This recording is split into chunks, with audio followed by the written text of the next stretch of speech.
in the United Kingdom, and it is quite a life. We honor it. I want to talk about where we are in our COVID journey. I'm confident now that we have reached a significant milestone in the COVID effort. We are now in a position to be able to continue our efforts against COVID in multiple ways without the necessity of an emergency order, a declaration by the governor of the state of Washington. Accordingly, I'm announcing today that the emergency declaration will lapse on October 31st. We don't need to spend a lot of time reflecting on the journey except to know we do have some more work to do against COVID. The effort against COVID will continue, but the necessity of an emergency order in order to accomplish those mission statements is no longer necessary. So it will end on October 31st. It has been a journey. When this started, we knew so little about this virus, but we knew something very profound, and that was it threatened the lives of millions of Washingtonians. Over the next 2.5 years, I exercised the authority granted by the legislature to issue 85 emergency orders to save lives in the state of Washington. And that was and is our priority, is to save lives in the state of Washington. Each one was tailored to do that, and I'm pleased to report that they have been significantly effective. Now, while we're grateful for the thousands of lives that have been saved, we know so many have been lost. But thankfully, our state has been resolute in the face of COVID. And we know we have saved tens of thousands of lives because we have acted together in the state of Washington. I think that Washingtonians can be appropriately proud of those efforts in taking care of their neighbors' lives that have saved so many. Comparing some of the fatality statistics, if we had not taken some of these actions, if we had had the same fatality rate of some of other states, just take Mississippi for an example, we would have lost an additional 19,000 lives of the state of Washington. Those are lives we saved because we acted, and we will continue now on the right course in the state of Washington. We're going to continue to use the tools that are at our disposal that do not necessitate an emergency order, including wearing masks under people's decision as appropriate. Vaccinations are now available. I just got my Omicron vaccination a couple hours ago. I hope others will join me. Very successful vaccine. COVID remains a dangerous disease. And I hope that others will consider getting a vaccination as Trudy and I did this afternoon. So we have more work to do. We're continuing it, but this tool is no longer necessary. I should note, too, that this does not eliminate some of the requirements under other state laws independent from the emergency declaration. For instance, there are continuing masking requirements under our Department of Health rules in hospitals and the like. So we are moving forward, but we're not done with our efforts against COVID. We are continued to be committed to the public's well-being using different tools at our disposal. Before I close about COVID, I just want to reiterate Washingtonians' appreciation for the healthcare workers in our state who have done so much to keep our families safe. These folks continue to work hard under the shadow of COVID. Anytime you have a chance to thank a healthcare worker, a nurse, a vaccinator, a physician, emergency room, a responder, a fire department, police department, say thanks. They deserve it after such a long period of intense work. We have some more work to do. I will be going to Finland, Sweden, and Norway beginning next week on a mission to continue to work with these countries to advance our high-tech economies. We'll be particularly focused on the ability to advance our clean energy economy. There's some good things that are happening in those countries. We want to share our ideas. As you know, we look forward to building electric ferries. We'll be looking at some new technologies in clean energy, including in building efficiency in these countries. And we'll be talking to some of the business leaders in these countries to look at business opportunities as well. This builds on a long-term great relationship between these countries and the state of Washington that is interwoven in our DNA of the state of Washington. The mission will include officials from the Department of Commerce. The Port of Seattle will join us. I had a discussion with our Port Alliance yesterday, the Seattle Chamber of Commerce, the University of Washington, Washington State University, and others. I am looking forward to this. I'm confident that we can continue growing green, clean jobs here by maximizing opportunities that I look forward to learning about in my discussions at these countries. I want to note some of our effort on our right-of-way success.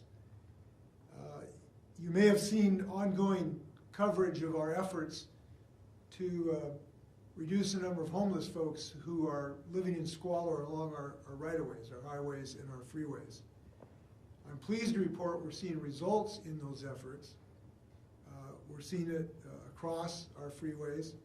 The recent work at I-5 in Dearborn, where there was a large encampment, that has been removed, and I'm pleased to say that there were 75 people in total that were provided additional housing opportunities as a result of that work.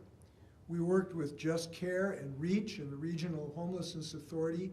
Nearly every resident was connected with an alternate and safer and hygienic place to live, and reduce the squalor and the danger associated with people camping on our right-of-ways. I've seen that up and down the I-5 corridor. Those efforts are going to continue. I want to thank the State Patrol, the Department of Transportation and Commerce, the King County Regional Homelessness Authority. Seattle Mayor Harrell has been leading this, and Executive Constantine. People are working together on this. We need to continue to work this effort. It's very important work. With that, happy to stand for your questions. Governor, when North Carolina's governor lifted their state of emergency just last month, it was lifted in a matter of days. So why wait until October 31st here? Well, we have, I am pleased that, we've rolled back 70 out of 85 already, but there are some that we need to continue for a period of time to allow people to get their work done.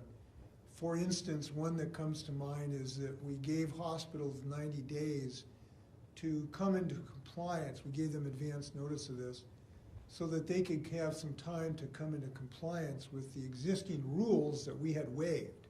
For instance, in my emergency order, in order to have staffing in our hospitals, which we needed, we had to waive some of the requirements regarding certification and training. Well, the hospitals needed some time to get their people trained and certified. Those 90 days are up, I think, October 27th. So as soon as we get that job done, this emergency order will not be necessary. And as for the Department of Health mask order, can you talk a little bit about what you foresee with that? I mean, is that going to be an indefinite sort of order moving forward? Is there some sort of litmus test that you're looking for, that the Department of Health is looking for on reevaluating that? I have not had any recent discussion about that with our Department of Health, so I would refer you to the Department of Health on that question. We haven't had any recent discussion about changing that one way or another, so I'll ask the doctor to field that question, if that's okay. Governor, why now? I mean, after 900 plus days, you've received criticism for not lifting your emergency orders. What was the metric that made you do it now? Multiple things, and I may note that this is not like a curtain coming down on a play. We have over time reduced, I think of the 85 orders, we've eliminated, I think, 70 plus. So we've been doing this as time has gone on. Every one that no longer was necessary, we've removed them. So the vast majority have been removed already. As I noted, there were some that we needed to continue, including this hospital one, so we can make sure that our hospitals could be adequately staffed. That was very important because COVID and everything continues to be a challenge. Those needed to continue for some period of time. But we now believe we can eliminate the need for this and move forward. Obviously, the world has changed so dramatically in the last several months. We now have a vaccine that's available to virtually almost everyone. We have an Omicron vaccine, which is now available, which I just got a couple hours ago. So we now have all these new tools, we have better medical treatment. People now have the ability, to a significant degree to protect themselves. We've we've made those available so people can use them. So the world has changed, and now we can move forward in a different way. Why continue the vaccination requirement for some state workers? Well, because we want to have healthy people so that people don't miss work. And the vaccine still remains a very important thing. And we are able to do this as a manager. We're the management. So this is not done on the emergency order. It's done just because we're the employer. And the employer gets to make decisions in collaboration with the workers that keep them safe. We hate to lose people that, they miss a day of work. Sometimes we have to tie up a ferry boat because somebody's got COVID. So we want their people to be there, not get sick. We care about them individually, but we also care about them being able to do their job and provide services. That's very important. So that will continue. Governor, on the vaccine requirements, can you just clarify a couple of things?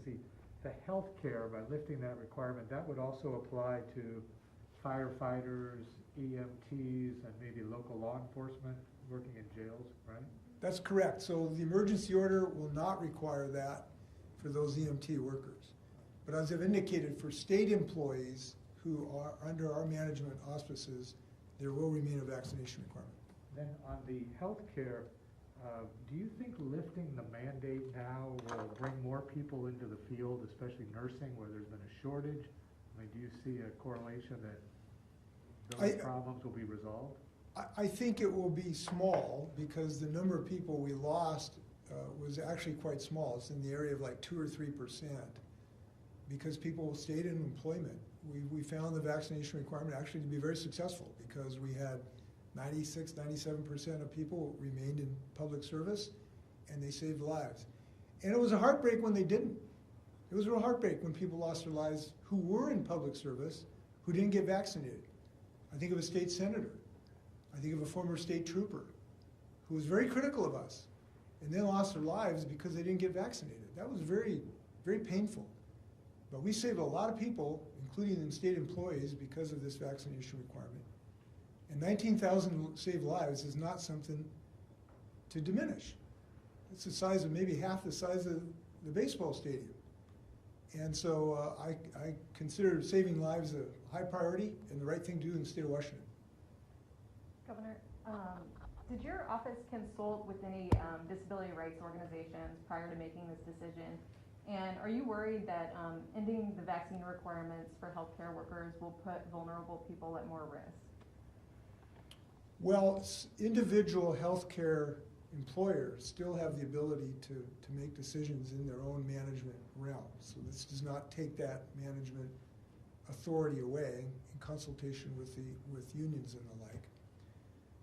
I don't know, I mean, I personally did not talk to disability rights organization. I'll have to get back to you to see whether our staff had any conversations in this regard.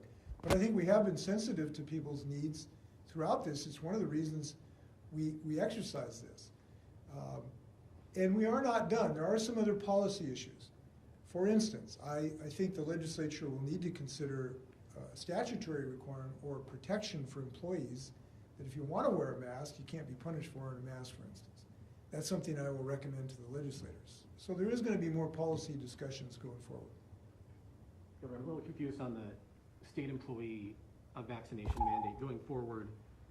My understanding is, correct me if I'm wrong, that the requirement still remains in that people had to get the COVID-19 vaccines, but that the boosters are now voluntary, but you're looking at incentives, is that correct? Correct. We're moving to an incentive-based effort on the boosters, but you will have to have a vaccine to be in state employment, including new employees.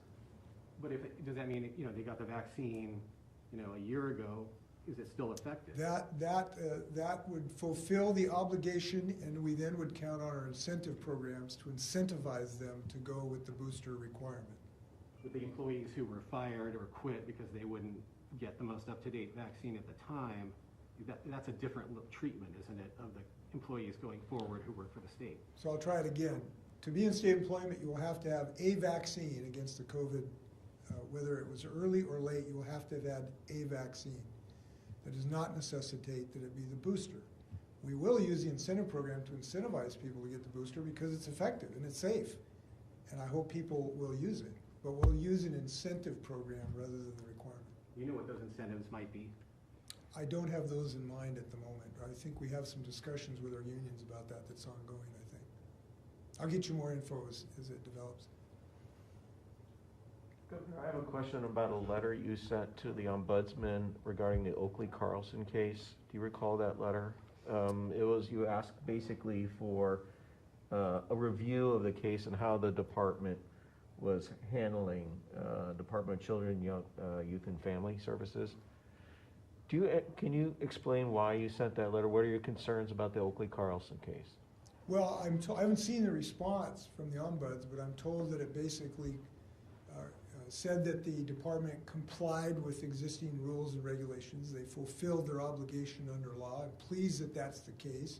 Obviously, we are all concerned about that case, and so I wanted to find out if there's anything amiss that had not been done correctly. And according to this letter, it came back and reported that the department had acted in compliance with existing rules and regulations. It doesn't mean that we're still not concerned about the case, but I'm pleased that we got that back. I've not read that letter. It's just been reported. It was a letter that you signed to the ombudsman asking. Yeah, I sent them a letter. We just got their response. Oh, you did? Okay. Yes, I asked them to review this. We just got the response this morning that cleared the department from wrongdoing as far as violating rules or regulations. But I haven't seen the letter. This has just been reported to me by staff. Governor, any thoughts on the Seattle strike or the Kent teacher strike? It seems like this happens every 3 years. What can be done to keep this from happening? Well, we want people to bargain in good faith as rapidly as they can for our children to be in school. I got to hold my new grandson first time today, and I hope he gets to start school on the first day without interruption. Fortunately, these things usually get worked out. It's always inconvenient for people when they do not, but we really hope people will bargain in good faith as rapidly as humanly possible so we can get these kids back into school. At what point will you step in, or will you? It's possible at some future date, but I don't have anything in mind. Special education staffing ratios are among the issues that have come up during this whole, during the strike. So do you think the legislature adequately did its part on that front, or do you think that more should be done specifically on those ratios next session? Well, as a person who believes special education educators should seat at the right hand of the Almighty, anything we can do to increase access to special education, I will be for. I don't have a specific proposal in mind right now, but I can say that it is of such benefit in changing kids' lives to get access. I will look for every opportunity to get them the best special ed they possibly can get. I am confident we can continue to improve access in the state of Washington given the needs of our children, which increase every year. The needs of our kids for special education seem to go up every year for a variety of reasons. So I'm sure there's more we can do, and we'll be back the next budget session. Governor, just wondered, California's enduring, obviously, record heat and wildfires. Has Washington, have you or the Washington officials been asked to provide any assistance, either in personnel to fight fires or anything related to their energy demands at this time? No, we have not, but Governor Newsom always wants Washington to join California in fighting climate change. And I'm always looking forward to California to help Washington fight climate change, and we're doing that. In fact, we're going to be in a conference in October together in some of our joint efforts in this regard. Climate change is eating us alive. The climate deniers have been shown to be totally wrong and dangerous. And the massive floods and heat domes and lack of drinking water is now upon us. And the age of denial is gone, and the age of consequences have arrived. And I'm glad we have a state like California that is working in tandem with us to fight climate change. I think in some ways our laws are even ahead of California, but in some ways they might be ahead of us. So that's the root of this problem. There aren't enough National Guards personnel in the world to fight the forest fires that we're going to be exposed to. We have to fight climate change at its source, which is carbon pollution. That is the only way ultimately to stop forest fires from ravaging California and Washington State. It's the only way to stop our snowpack from being damaged at lower elevations. It is the only way to stop water from being so hot that our salmon can't survive. It's the only way our kids are going to be able to breathe in the summers to avoid the smoke from forest fires. That is the only solution. And I'm very pleased. In fact, today we're having a celebration today of some of the climate progress that we have made. I am thrilled that the federal government is now acting with the state of Washington by passing this clean energy bill that they've done with $300+ billion of investment. Now Washington has an ally in Washington, D.C., and that's great. But we'll need to continue our work because we are still not meeting our goals in the state of Washington. We have more work to do in the state of Washington, and I'll be calling on the legislators to take the next steps forward to deal with carbon pollution. It is the only solution to these problems. California did have a bit of a conundrum this week, though, in that they had to lean back on gas because of the strain on their grid. And so how do you, I mean, that's something that probably all states that are making this transition have to think about. If you're in a position where you're telling people, turn off the electricity, people are getting texts literally to make sure that the system doesn't crash. And they did have to rely more heavily on gas to produce this electricity during this time. So how can Washington State prepare in that way so that they're not faced with some of the challenges that California was? Well, fortunately, we have taken big steps in this direction in the passage of the Climate Commitment Act last year, which has created billions of dollars available to build the clean energy infrastructure, to give us clean electricity, to make our grid more reliable and more accessible and ultimately cheaper. We're making those huge investments today. We are moving forward. We've got the best, most aggressive clean grid laws in the United States. And I'm really pleased by that. But there's some more work we need to do. We need to stop digging the hole by hooking up to fossil fuels. Our Building Code Council took some good steps the other day to prevent digging the hole deeper of using dirty gas in commercial buildings after 2023. We need to do the same thing in residential situations so that we can clean up our grid so we don't chase our tail against climate change. So we are taking steps in that direction. But there's a lot of work to be done. I'll give you an example. To develop clean energy sources, solar farms, wind farms, battery storage, pump storage facilities, we have to site them. We have to find a place to put them. And we have to do some work to find out where the community can make rational, fair decisions about how to site these facilities. And when you site facilities, sometimes that generates some controversy. We are going to have to pull together to site these clean energy sources. It's one of the things I'll be talking to the legislature about. Okay, everybody else doing fine? Will we have to be wearing masks after October 31st to I'm sit in sorry? this? Will we have to wear masks after October 31st to sit in this room with you? I doubt it, but I don't know for sure. You got to talk to Jamie. You got to talk to Jamie. Before I leave, huge shout out to Sue Bird, Washington State's. I don't know, but we've had Bob Hubriggs, we've had Steve Hawes, but Sue Bird, I think, maybe tops them all. And what a thrill. She went out